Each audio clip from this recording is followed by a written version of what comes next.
Hi guys, this is Alex with Precision Auto Source, bringing you the '04 Mercedes SL55 AMG. I'm going to do a quick walk around on the car, drive it for a little bit, just so I could answer any questions that everyone has, primarily the condition of the car and how it presents itself. So I'm going to do a quick walk around, show you the paint.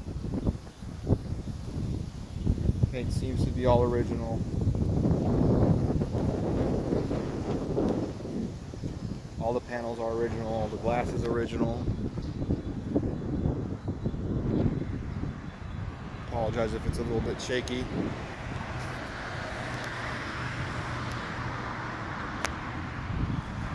Show you the wheels. Actually, before I do that, let me get a little closer to the panels. There are some rock chips. I don't know if you could catch them in video, but they're very small, but there are some on there. Obviously it's an '04, so that's to be expected. As far as dents, there is a very small, one single dent over here that I'm sure could be pulled out. Very small, barely noticeable.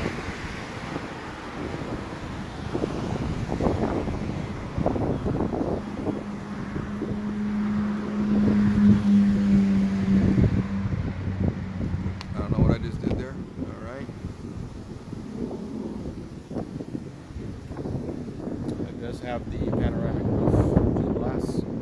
Alright, down to the wheels. The wheels are not in perfect shape, but they can be refinished. As you see, I'm going to try to keep this whole thing in frame. There's a little bit of curb rash around there. On this one, that's the rear one. Front one, again, a tiny bit around there. They are not bent. Tires, let's go to that. That's the rear. That's the front. Plenty of meat on them.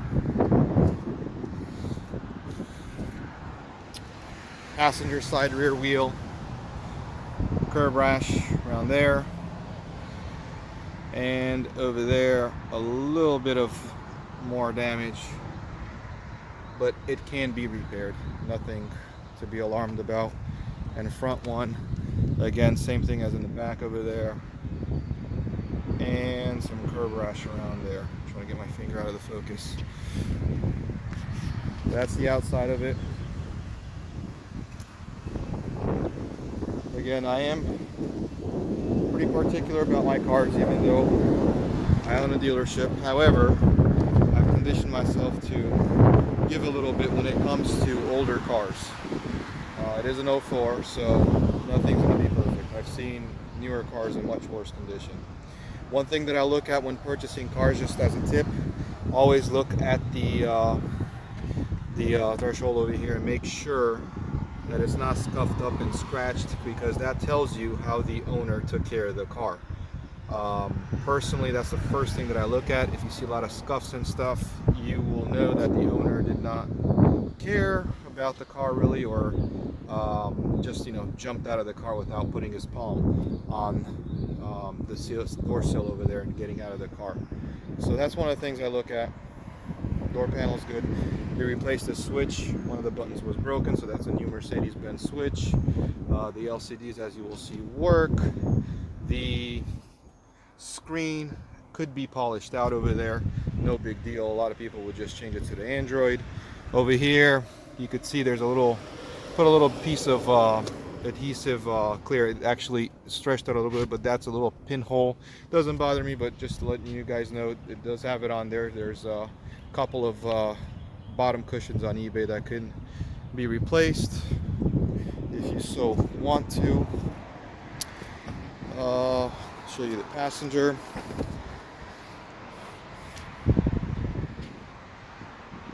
Door panel, again, door sill.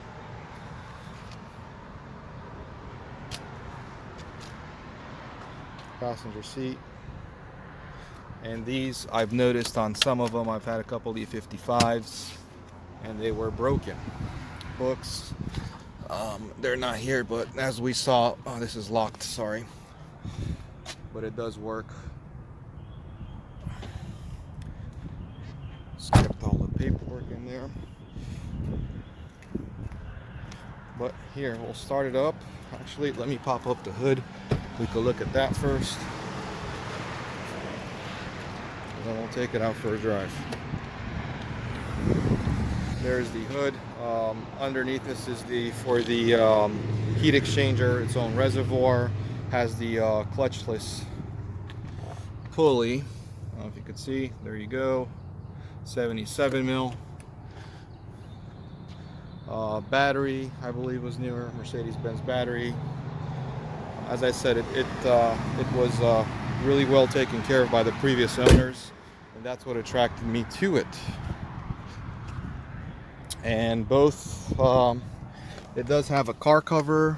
It does have the cover for the windscreen that's attached over here. Oops, sorry. Phone fell out in my hand for a second. Have the cover for the windscreen as well as the cover for the car. I am going to go ahead and start it now. 2 keys. You could see the mileage. If I could find the keys and where I put them, it would be great. There we go. 2 keys. Fobs work. Steering column. No malfunction. And again, this, I don't know what navigation disc it has, but it does work.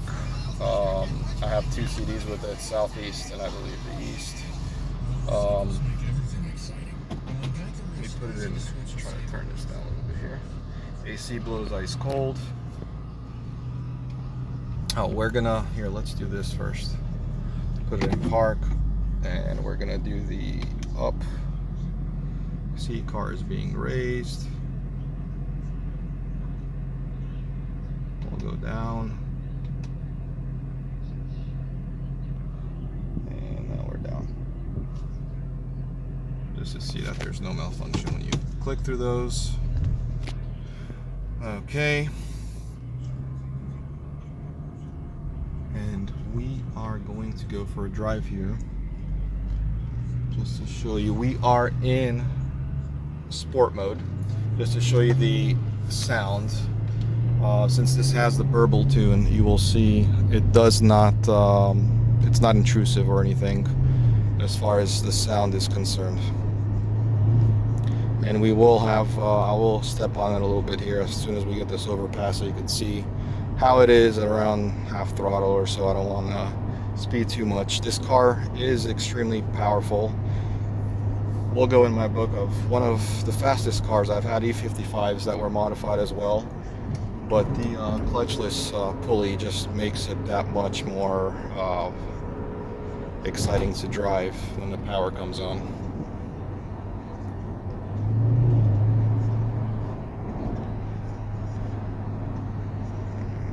Here, I'll get on it right here for a little bit.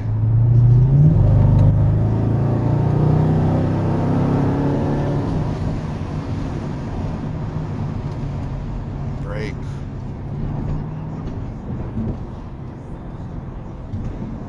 So it drives beautifully.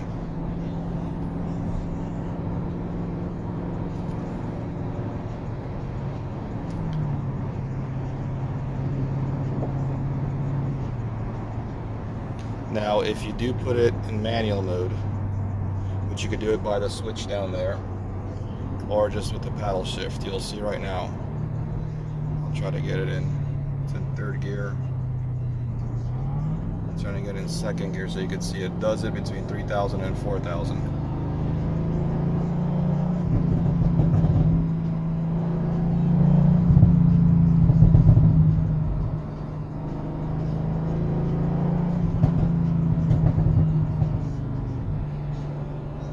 You don't want it anymore, obviously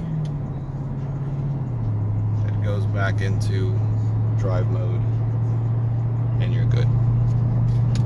Put it in comfort mode actually. I'm going to try to stop here a little bit so I could show you the top operation. I've driven this car, I want to say a little bit over 800 miles, looks like. Almost, I'm not going to say every day, but at least every other day. So the car has been tested, works properly. LCD screens, as you can see, they're clear. None of that crust that develops over it with the plastic wearing out. I'm going to try to pull in here. There's a school over here that I want to pull in. And we will take the top down so I can show you the operation of that. And that should end our video.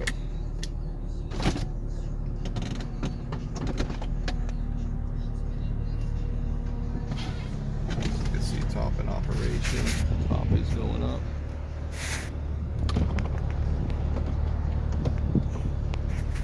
There you go, sunny Florida. There you go, hardtop open. Let's get out and show you the car with the hardtop down.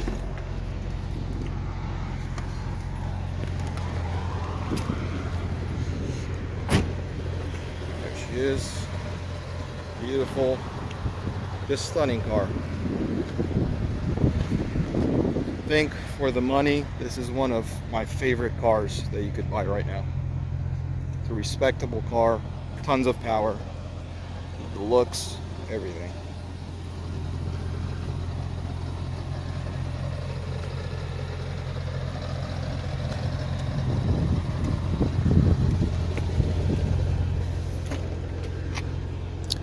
And I don't know if it came through video, the sound is phenomenal. Now, I did tell some of you that have been texting me or emailing me about the car, since the car has the clutchless pulley for the supercharger, there is a little bit of noise from the supercharger at idle only. As soon as you blip the throttle even 100 RPM, it goes away. That is completely normal. There's tons of videos explaining why and why it does that, so nothing to worry about.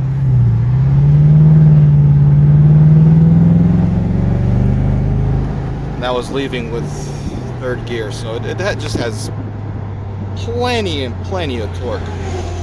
Plenty of torque, more torque than you could use. I will tell you, this did come with another set of wheels that you're more than welcome to have if you purchase the car, if you have a way to transport them. With those wheels, however, be warned, you're just going to ice skate or asphalt skate, better yet said, wherever you go. It does not put the power down. It's pretty much impossible to drive. The 305s in the back help it tremendously. I would not try to drive this car without some beefy tires in the back. And the rim on there right now is, I believe, an 11-inch wide rim, which is, I think, the maximum you could go on these cars, and just sets it off nice and flush with the suspension and everything. Right now, by the way, with the suspension, I have it in medium mode, so one click up. Do not like driving it in the lowest mode, and the reason behind that is tire wear. Most of you that have done your research about these cars know that if you drive it that way over time, obviously you will have increased tire wear. So I just choose to drive it up a little raised. This is pretty much a little lower than stock ride height, the way I have it set up right now, and it's perfectly drivable this way. I'm gonna do a turn here, and we'll try to get out of here a little bit so you can kick down.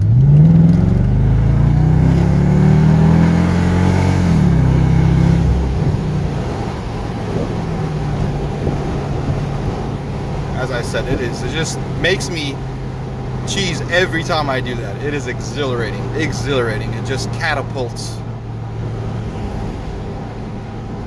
But I hope this video was a lot of help to some of you looking to purchase this one or another one. They're awesome cars that again, I would own, and that's why I buy them, because I like to enjoy cars and experience them and then pass it out to the new owner. If you have any questions, feel free to leave me a comment, email me, or call us at precisionautosource.com. Thank you.